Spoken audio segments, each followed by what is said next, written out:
and a happy Erev Thanksgiving.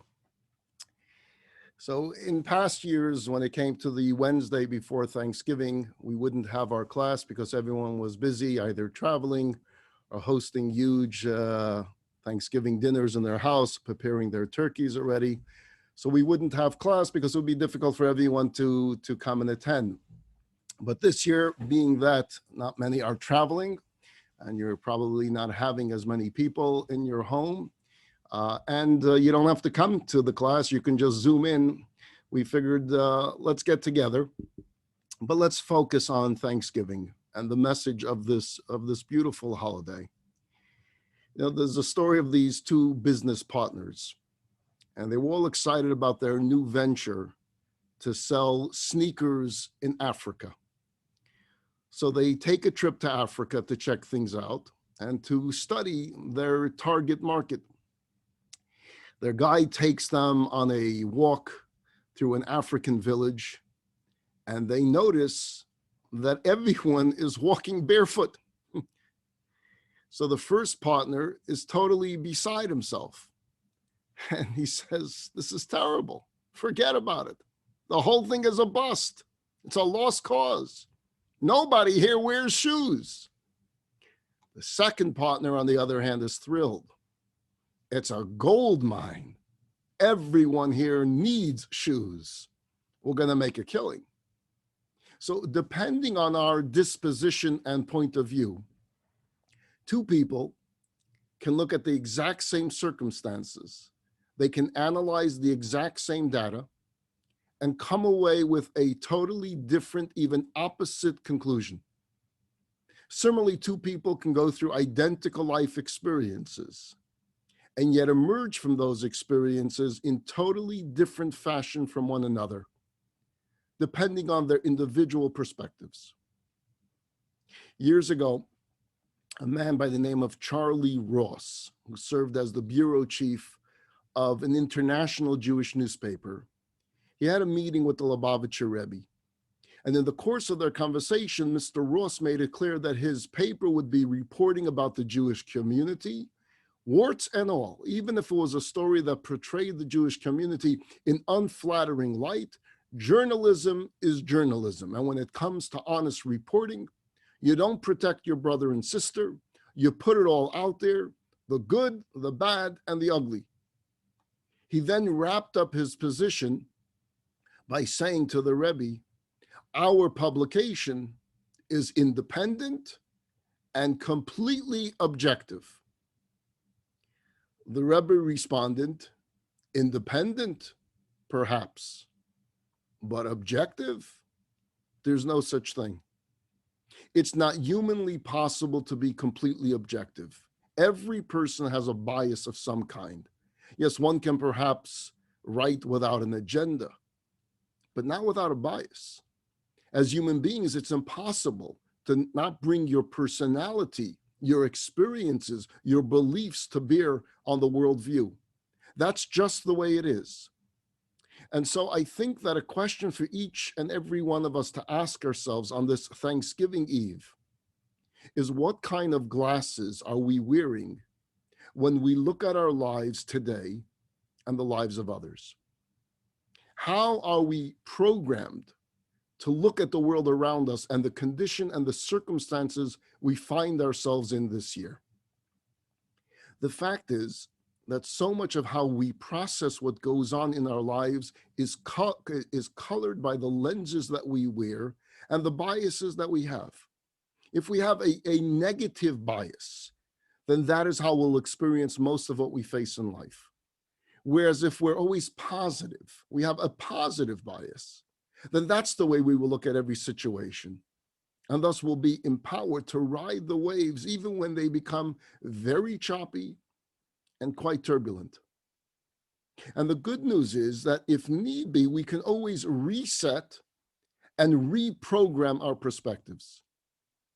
And this is what I believe is incumbent upon all of us for this year Thanksgiving.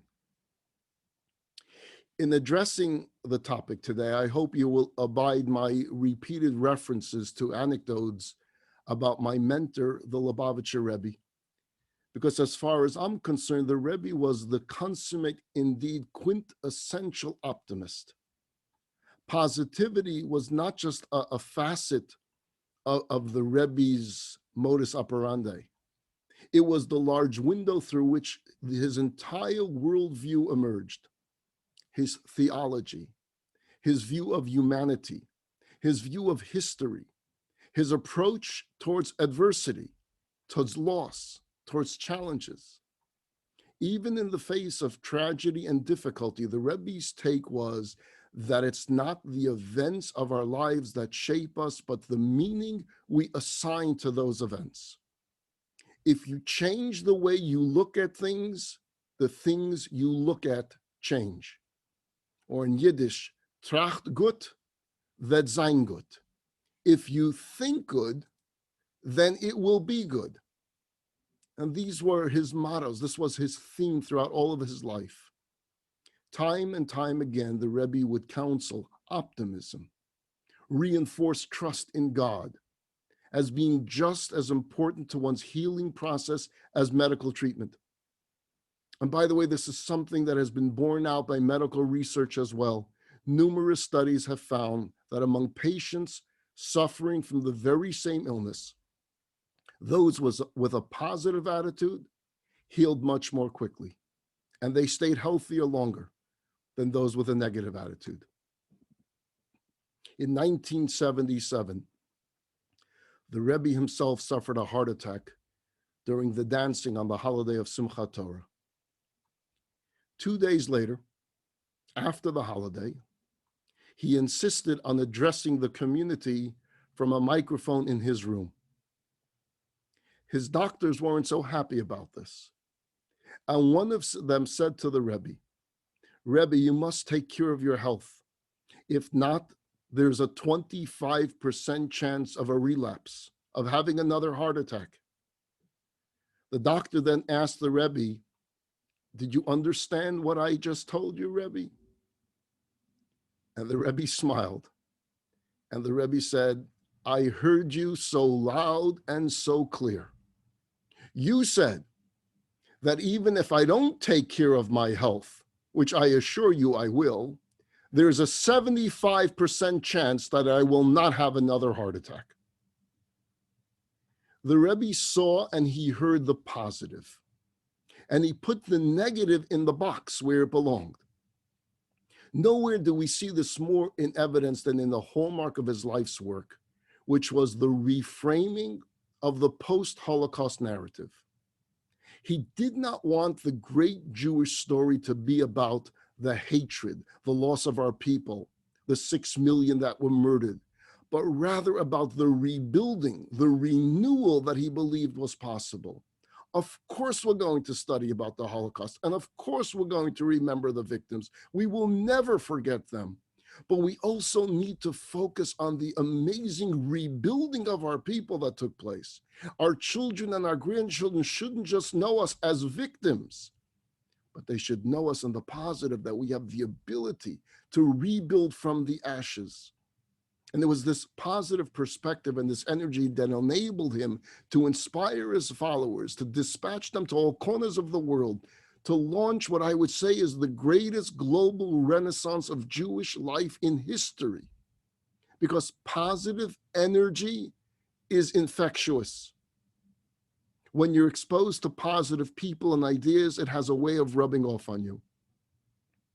Now, that's not to say that always seeing the positive is an easy thing to do. In fact, it can be quite challenging because in some ways, we're working against nature. You see, from the days of early man, our brains have been programmed to immediately register negative experiences. It does so that we can be on the lookout and respond appropriately to potential dangers or threats to our well-being. So out of necessity, our instinctive reflex reaction is to focus on the negative. So we focus on the negative aspects of our lives and the environment around us. The natural evolution, however, comes with a serious side effect. If we're constantly on guard for the negative, what happens? The positive aspects of our lives tend to get less attention. Here's an example. You can have 10 positive experiences or interaction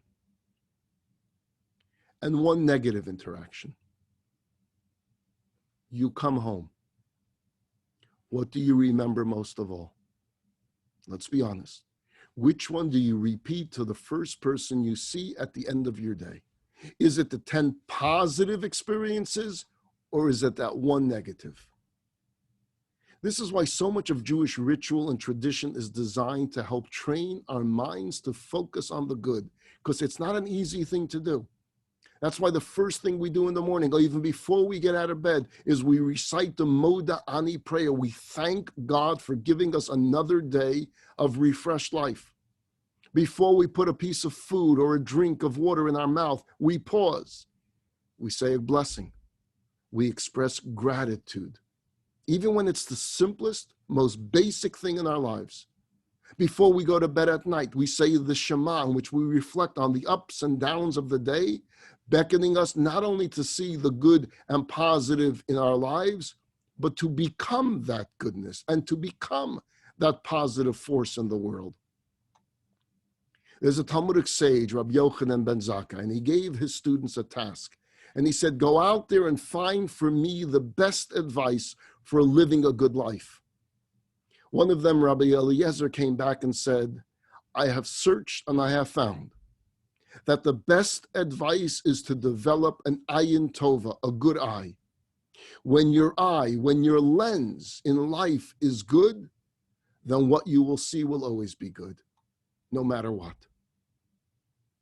You're all familiar with the name Helen Keller, the woman who became blind, deaf, and mute before the age of 2. And she went on to become a noted writer, a speaker, an activist, one of the truly remarkable figures of the 20th century.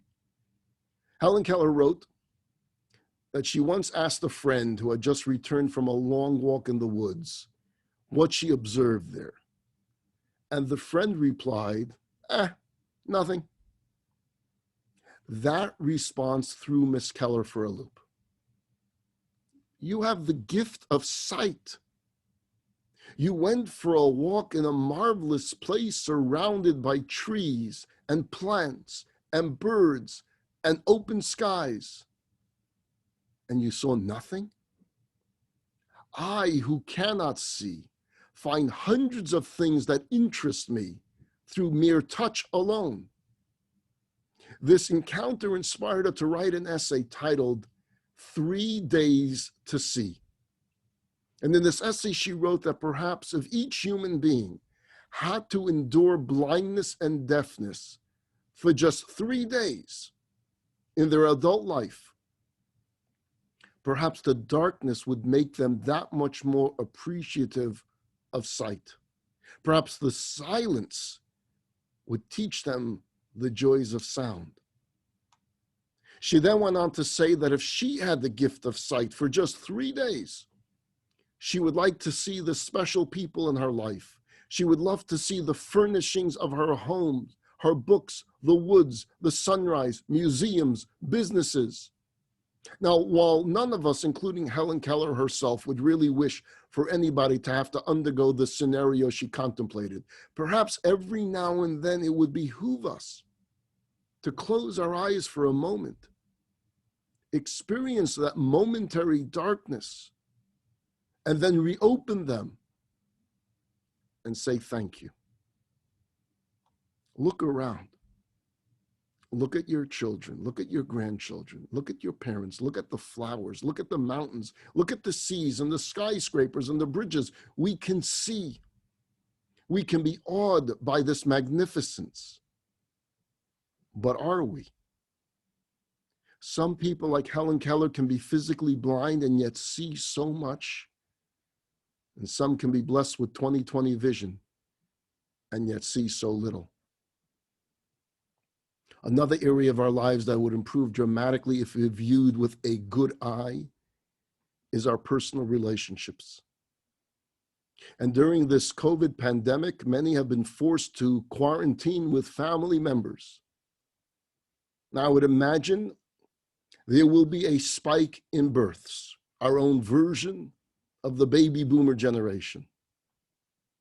But there also is a huge spike in the need for marriage counseling and family therapy.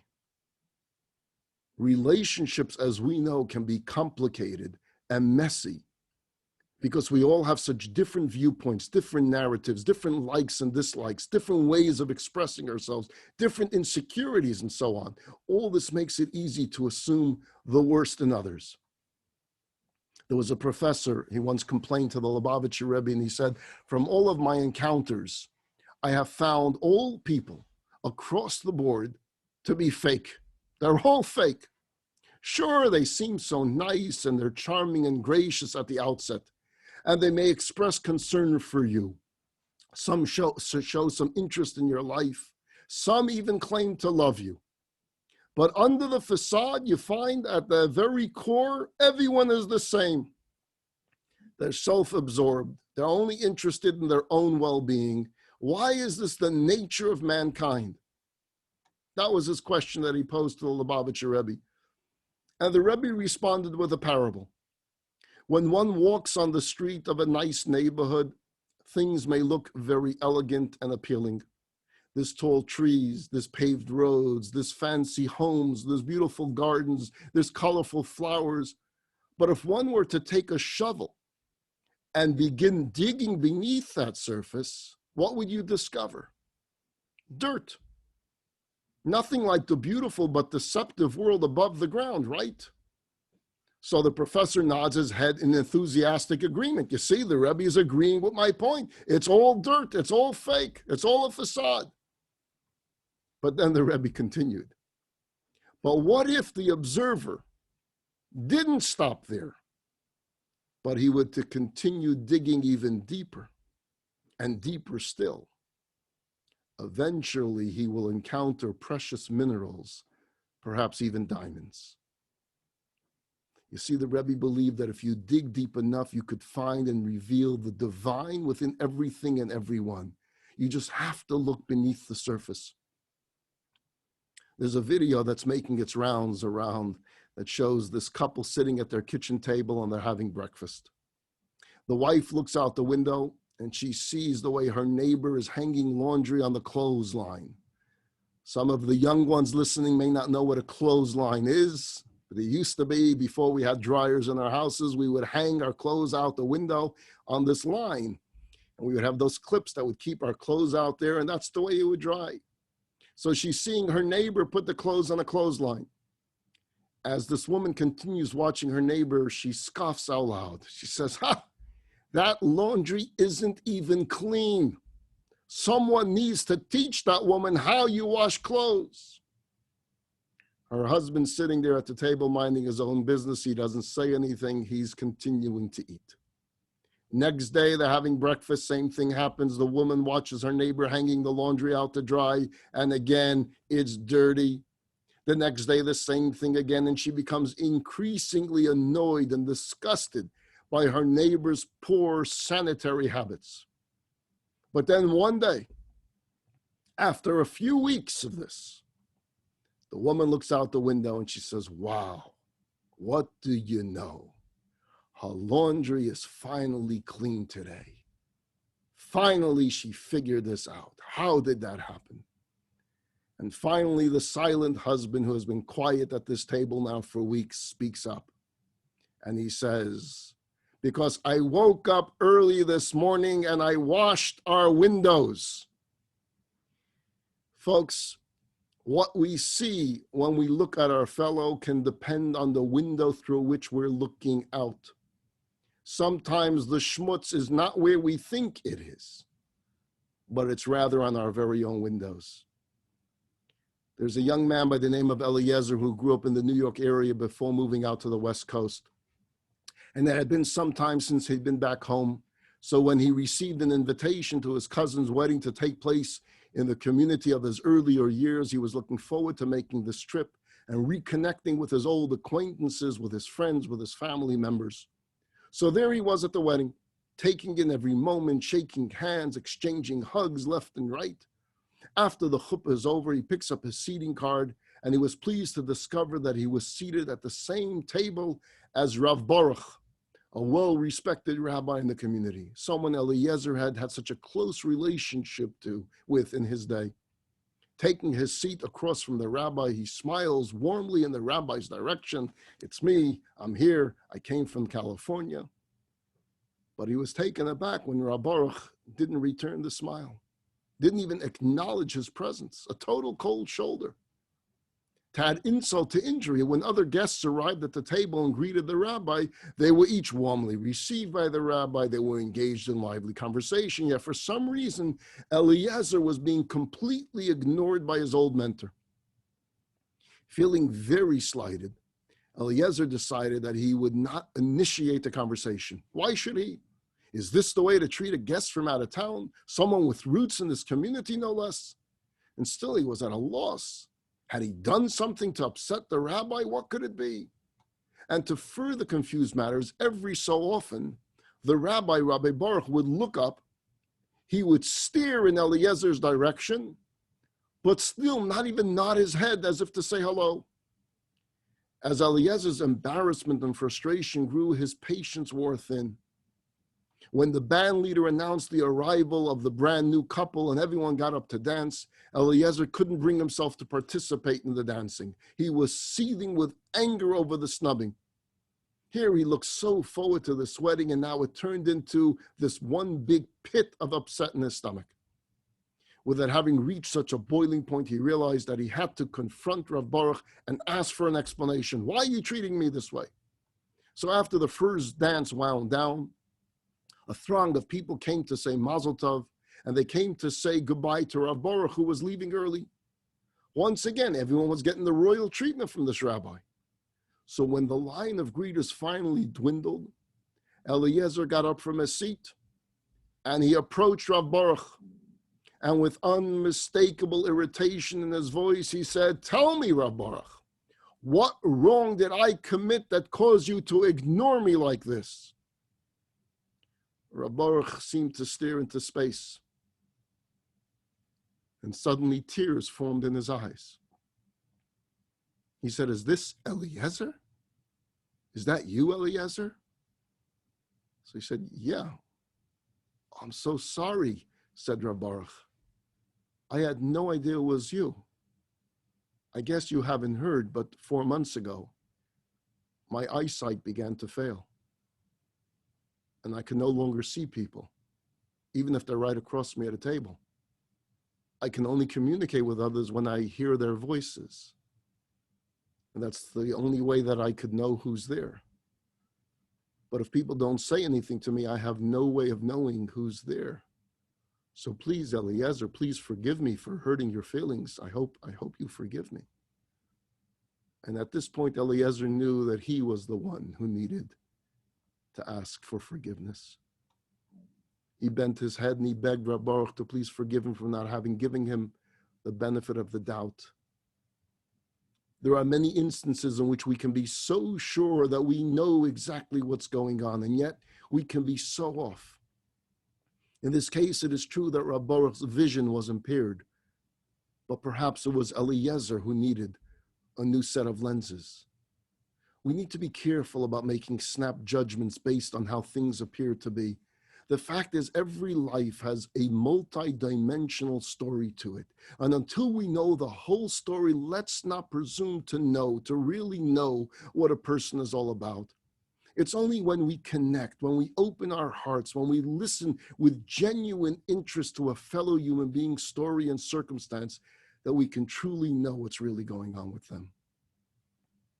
And so perhaps one of our Thanksgiving resolutions should be to stop labeling people and stop judging people and giving people the benefit of the doubt.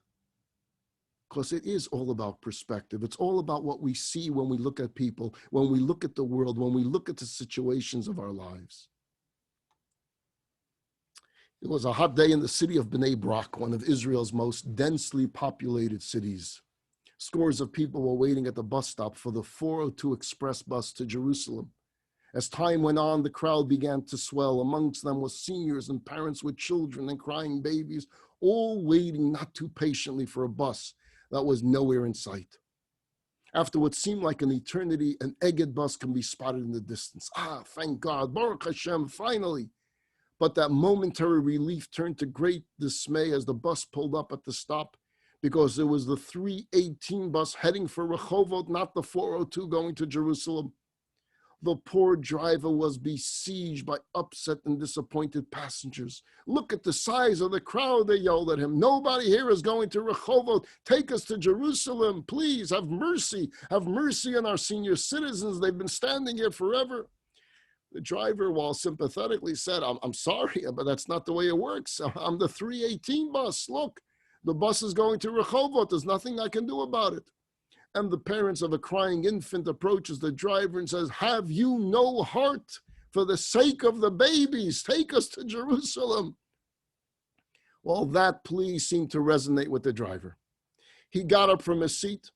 He went to the door and with a bit of resignation in his voice said, okay, we're going to Jerusalem. Smiles broke out amongst the crowd. They cheered. The driver then started fiddling with the buttons that changed the bus's sign from the 318 to the 402 Express. And as they climbed aboard, each of the passengers thanked him for his extraordinary kindness, and they blessed him and they blessed his family. May you live a long and happy, healthy life. May you prosper greatly. May your children become leaders amongst Israel. The bus left the station with the maximum number of passengers, many of them gripping the handlebars. One gentleman approaches the driver and asks, can I use the public address system to make an announcement? The driver says, sure, go ahead. The man gets on the mic and he launches into this masterful speech about what a great man this bus driver must be to do what he did, a giant of a man. And again, everyone is applauding this bus driver as they head to Jerusalem. They get to the bus station. Everyone disembarks at the central bus station. A young man approaches the driver. He makes sure he's the last one on the bus. He says, if you don't mind, I have to ask, why did you do what you just did? You know you're going to get fired. You can't just decide you're switching destinations. They're going to fire you. Was it worth it? The driver looks around to make sure no one else is listening, and he says, okay, between us, let me tell you what really happened. Back at the bus depot, we have cameras trained on bus stops, especially the busier ones. At some point, my supervisor saw the huge crowd waiting for the 402 stop in Bnei Brak and how it was turning into a mob, and it was getting ugly very fast. Kids were screaming, parents were complaining, people were frustrated. The supervisor yells out to the waiting drivers, okay, we need someone for the 402 to Jerusalem. My friend David says, not me, I don't want to be cursed by those cranky people. My buddy Shimon yells out, no, the abuse I get when I take that 402, especially when we're a few minutes late, not me.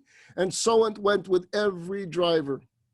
So I stood up and I said, I'll take it, I'll do it, but you watch. I'll transform all those curses and complaints of those Jews into blessings. My buddies looked at me like I'm nuts. I climbed onto the bus. I changed it to the number 318, and it worked like a charm. They had no idea I was supposed to be the 402 all along. And you know what? I've never been blessed like this since my bar mitzvah. You see, the very same set of circumstances that can generate misery can fill our hearts with joy and gratitude depending on our perspective, on our focus, and our vantage point. You know, we're all familiar with the tradition on Rosh Hashanah. We eat an apple dipped in honey, symbolizing our hopes that the coming year will be blessed and sweet. It's interesting to note that while both the apple and the honey are sweet, there's a big difference between them. An apple is naturally sweet. It grows on a majestic, beautiful, leafy tree and is a sign of goodness and blessings. Honey, by contrast, is derived from a bee, which is known for its bitter, painful, and unpleasant sting. And yet, despite its origins, the honey is actually sweeter than the apple.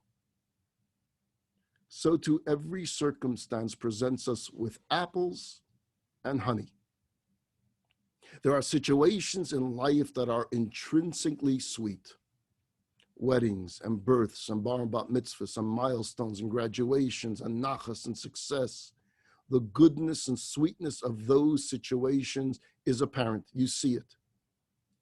But then we are faced with circumstances that are reminiscent of the bee's sting. They're harsh. They're unpleasant. They're painful. A pandemic brings along illness and fear and isolation and schools closing and synagogues closing. And yet, when viewed from the proper perspective, we can taste and savor the sweetness even there. We need to extract the sweetness from the challenges. We need to grow from those experiences and come out better for them. Throughout New York and other major cities, there are these makeshift synagogues and business districts that Jews come in the morning to participate in a minyan for Shacharis, a morning minyan prayer, before hopping to their offices. So they didn't have their minyan in regular synagogues. They have it in office buildings. They get together, 10, 12 people. They do their minyan. They do their quorum to do the morning services, and quickly they're off to their offices for work. They do the same in the afternoon for mincha. They're held in boardrooms, sometimes in storefronts, whatever the participants of that particular block is able to put together. Well, for this one group meeting in a storefront in Lower Manhattan, they hardly ever had a problem rounding up a minyan, a quorum of 10 men, to pray in their cramped quarters. In fact, usually there was an overflow crowd of worshipers. But one morning, there was an uncommon dearth of available men. Whatever the reason, they had 9. They only had 9 present. You need a 10th. And time is marching on. They're all looking at their watches. We're going to be late. Where's everybody? How come only 9 today? We never had this problem. These were serious professionals who had to be at their desks 9 a.m. What should we do? This hasn't happened to us in years. Where is everybody? Don't worry. If you have 9, one said, that means a 10th is on their way. We're not going to be stuck with 9. Someone's going to show. There's going to be what we call a center. Center is a 10th. There's going to be a 10th. They wait tensely. They're restless. Some of them are already looking and saying, I don't know if we're going to be able to stay. I don't know if we're going to be able to stay. We may not have a minyan to this morning. Finally, as they're about to give up hope, in walks a 10th. Did you daven yet, they asked. No, I'm looking for a minyan. Oh, perfect. They now have a 10th. We've been waiting for you. They never saw him before, but he's a Jew who's looking for a minyan. Perfect.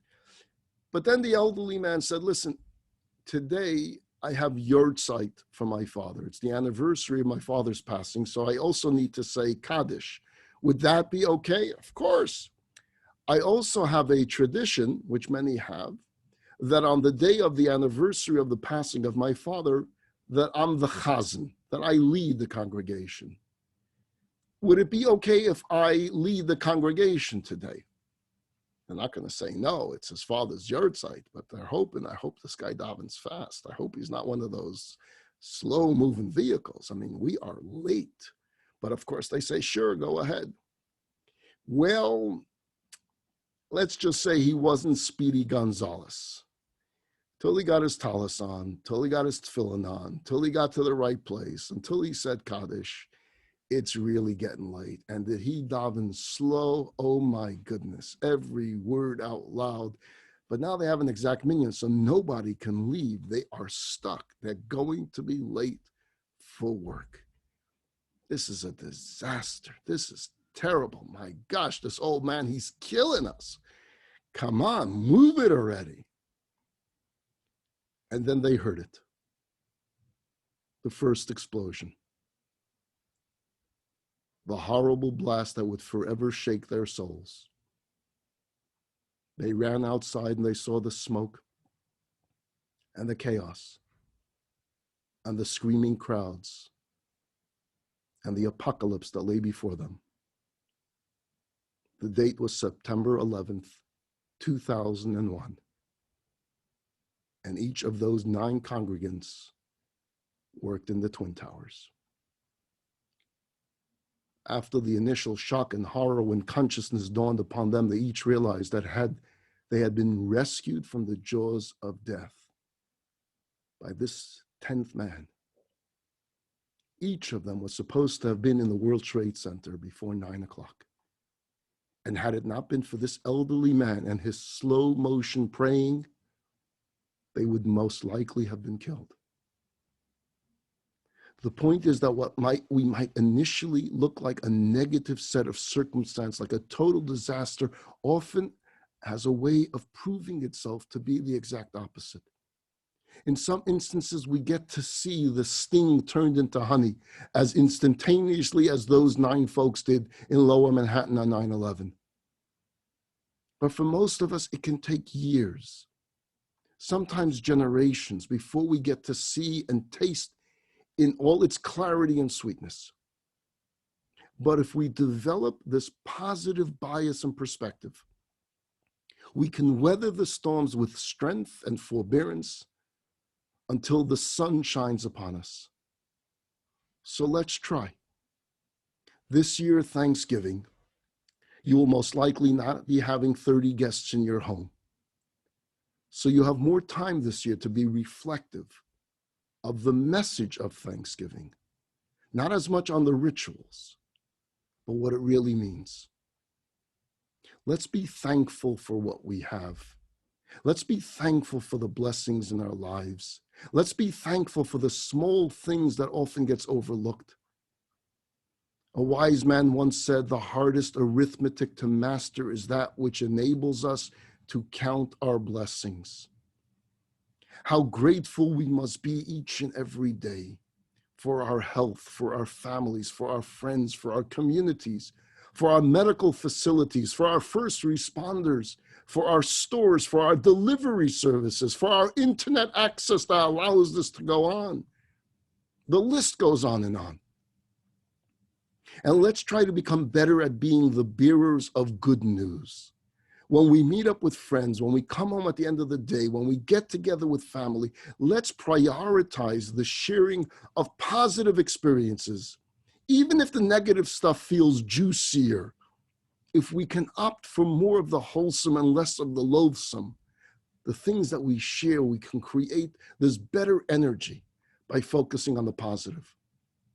Let's try to surround ourselves with good, cheerful, positive, and optimistic people, because their attitudes and their mindsets will rub off on us.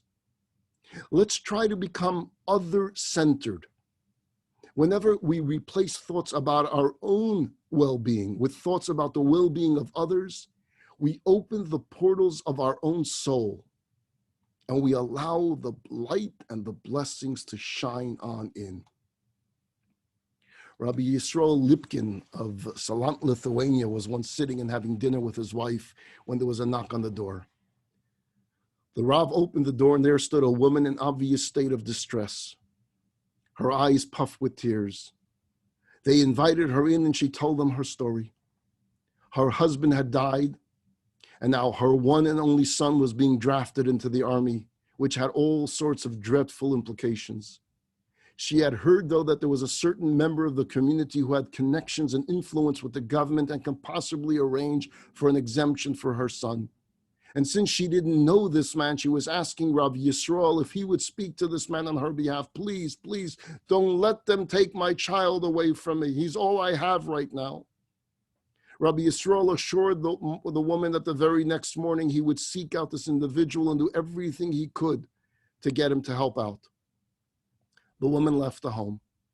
Rabbi Yisrael and his wife sat back down to continue their dinner. Before they began eating again, however, he shook his head. He was shocked. He was deeply disappointed with himself. He then turned to his wife and he said, "What if it were our own son? What would we have done? Would we be able to sit back down to eat? Or would we have already been out the door to try to find this man to take care of matters immediately? Why should it be any different because it's the son of that broken and terrified woman? How can we sit here and eat dinner and deal with it tomorrow? We need to deal with it now." And without another moment, the rabbi ran out of the house and searched all over the town to find this man who was able to help this widow's young son acquire the exemption he needed. You see, that's perspective. What would we do if it were our own child, our own brother, our own sister? In 1947, in pre-independence Israel, then known as Palestine, many Jewish immigrants from war-torn Poland and Russia were brought over to the Atlit absorption camp on the outskirts of Haifa. Among them were many young orphans who suddenly found themselves all alone in the world. In response, orphanages throughout Palestine were scurrying to make as many beds as possible available for these children. With poverty being so rampant in those communities back then, this was no easy task. One such orphanage, Bate Avot, in the city of Bnei Brak, was due to bring in an entire group of orphans, and at the time they didn't even have enough pillows and blankets to meet their needs. The children were scheduled to arrive on Sunday. The rabbi of the community let the message out on Friday that he wanted everyone to come to the synagogue on Shabbat afternoon for an emergency gathering. Sure enough, a large crowd came from all over the city. Men, women, and children came out in droves to hear what was the emergency that the rabbi said everyone must come to hear what he has to say at this meeting. The place was packed. The rabbi made his way to the front of the room. He looked around the crowd and he said as follows: the Talmud tells us that if one has a servant, he must treat the servant with the utmost of dignity and respect. In fact, Jewish law tells us that if a person owns only one pillow, he is required to give it to his servant before himself. So if it's just you and your servant and you only have one pillow, give the pillow to the servant. Now you may ask the question, the rabbi said, there's a principle in Judaism called chayecha kodmen, which means your own life, your own needs takes precedent over someone else's. Yes, we have to be charitable, but your own basic needs come first. So how do we reconcile that with the law that says, give that one pillow to the servant? Why shouldn't I say my life comes first? My night's sleep comes first. I should have the pillow. That's the question the rabbi posed. And he answered. Our sages knew that a Jew would never be able to sleep knowing that his servant doesn't have a pillow. And it's because your needs come first. You need your sleep. And you're never going to be able to fall asleep knowing someone doesn't have a pillow. So indeed, take that pillow and give it to your servant. And this way you can sleep and he can sleep. Because your conscience will never allow you to go to sleep knowing someone living in your home doesn't have a pillow. At this point, with tears streaming down his face, the rabbi burst into a heartfelt plea and he said, dear friends, we have a large group of orphans who will be coming to our city tomorrow and we don't have pillows and blankets for them. So I beg you, for your own sake, how will you sleep knowing that these precious children, these orphans, don't have cushions upon which to rest their Yiddish kapelach, their precious little heads, and they don't have blankets to keep them warm? Minutes after Shabbat was over, hundreds of men, women, and even children, holding pillows and blankets, began lining up in front of the rabbi's house. The rabbi accepted them and he counted them. And then, similar to what happened when Moses told the people that we had enough funds collected for the tabernacle, he told the community, you can stop bringing now. We have enough. The rest of you can go home. But there was one woman who would not leave. She remained standing at the rabbi's door, pleading with him, begging him, please take my pillow, please just take one more. And who could blame her? All the poor woman wanted was a good night's sleep. And she could not sleep knowing that children were coming without blankets and pillows. When there are those in need, whether in or outside our own community, we take care of them, not just for their sake, but for our sake. Because we know that our fates are intertwined. If my brother or sister is hurting, or if their child is hurting, I can't sleep at night. I remember back in March of this past year, remember where we were mid-March. We were shell-shocked. A nationwide shutdown. We never experienced such things before. Schools were closed, businesses were closed, synagogues were closed, churches were closed, sports were closed, NBA canceled their games. Everything was led into total panic. Remember those early days? It was panic days.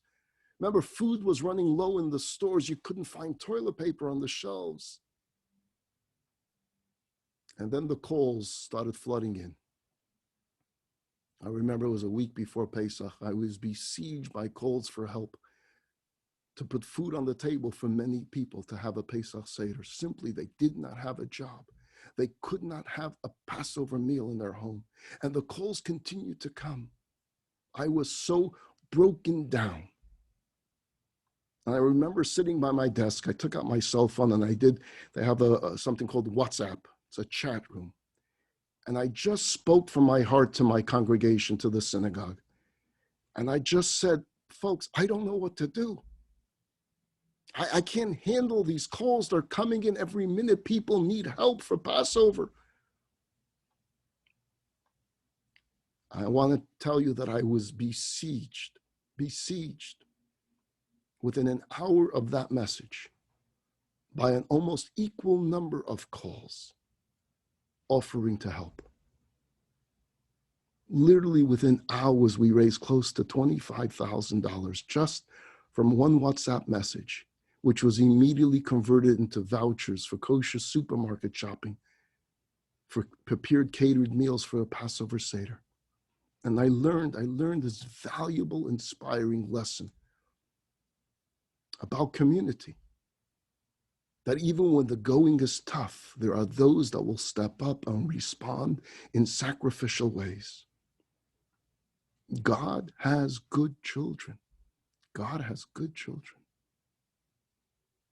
They care for one another. They stand ready for each other, even when they're struggling themselves, even when they're going through the same pandemic, the same difficulties, but they realize if they have, they want to share. We're in the holiday season again now. It's the holiday of Thanksgiving. The holiday of Chanukah is coming. And again, the need is great. The demand is constant. But this time there's no panic in me because I have learned well. We have two generous families that step forward and they're willing to match dollar for dollar every contribution between now, Erev Thanksgiving, and next Wednesday. So that every dollar that's contributed, each of them will match so that it'll be multiplied by 3. So if someone contributes $180, it becomes $540. If someone gives $54, it becomes $162. If someone gives $1,000, it becomes $3,000. You know the math. If you would like on this Thanksgiving, in a way to say thank you for the blessings that you have, and you want to be a part of it without any pressure, after I finish talking, you go to Chabad Conejo.com and you make that backslash, and the word match, M-A-T-C-H, chabadconejo.com/match. And whatever you can put on there will be multiplied by 3. And if you don't know the internet and the websites and you don't want to do that, just call Hannah in my office, 818-991-0991. I want to conclude with one powerful story. Captain Charles Plum was a jet fighter pilot for the United States Navy in the 1970s. He flew 74 successful missions during the Vietnam War. His squadron, flying F-14 Phantom jets, would take off from the aircraft carrier Kitty Hawk. On his 75th mission, 5 days before his tour of duty was supposed to end, Captain Plum's plane was shot down over Hanoi. Plum parachuted from his plane and he landed in enemy territory. He was a prisoner of war for more than 5 years. He was tortured mercilessly, but he survived. And after his return home, Captain Plum was hailed as a hero. He gave lectures around the country about his ordeal. One night, Captain Plum was in a restaurant in Missouri. He noticed a man sitting 2 tables away, staring at him. He didn't recognize the stranger, but it was very clear that the man was staring at him. And finally, this man got up from his table. He walked over to him and he said, "You're Captain Charles Plum, aren't you?" He said, "Yeah, how do you know?" You flew from the Kitty Hawk, didn't you?" "Yeah." "Do we know each other?" You were shot down and the parachute saved your life. And then you were a POW for years, right?" "Yeah, but how do you know all of this?" "Because I was on the Kitty Hawk, Captain Plum. In fact, I was the man who packed your parachute, sir." Captain Plum was speechless. He stood up and shook the man's hand. He wanted to say thank you, but somehow thank you seemed so trite and empty compared to what he would have wanted to say. If only words would be able to come to him. And finally, the man broke the awkward silence and he said, "Well, I guess the parachute worked, huh?" With the ice broken, the two men engaged in a warm conversation. Captain Plum said, "You know, I have said lots of prayers of thanks for your nimble fingers, but I never thought I'd have the opportunity to thank you in person." He left the restaurant in emotional turmoil. He could not sleep that night as he wondered over and over, did I ever even see that man on the Kitty Hawk? And if I did I even say hello or good morning to him? Probably not. After all, he was just a sailor, and I was a Top Gun fighter pilot. How many hours did that man spend putting together that parachute for me? I never thought about the guys in the lower decks of the Kitty Hawk until my life depended on that parachute. It was an eye-opener to Charles Plum. But you know something? It should be an eye-opener to all of us. It's Thanksgiving Eve. Let's think about this on Thanksgiving. Are there people in our past who packed our parachutes? Have we ever properly acknowledged and thanked them for the central role they played in our lives? People who gave us strength when we needed, parents who stayed up endless nights during our childhood illnesses or put up with our teenage antics, doctors who nursed us back to health, teachers who imparted knowledge we'd made use of for the rest of our lives. Who packed your parachute? And we should also take the time today and tomorrow and every day of our lives to ask ourselves this question: and for whom have we packed a parachute? King Solomon writes in Kohelet, "Cast your bread upon the waters, for after many days you will find it."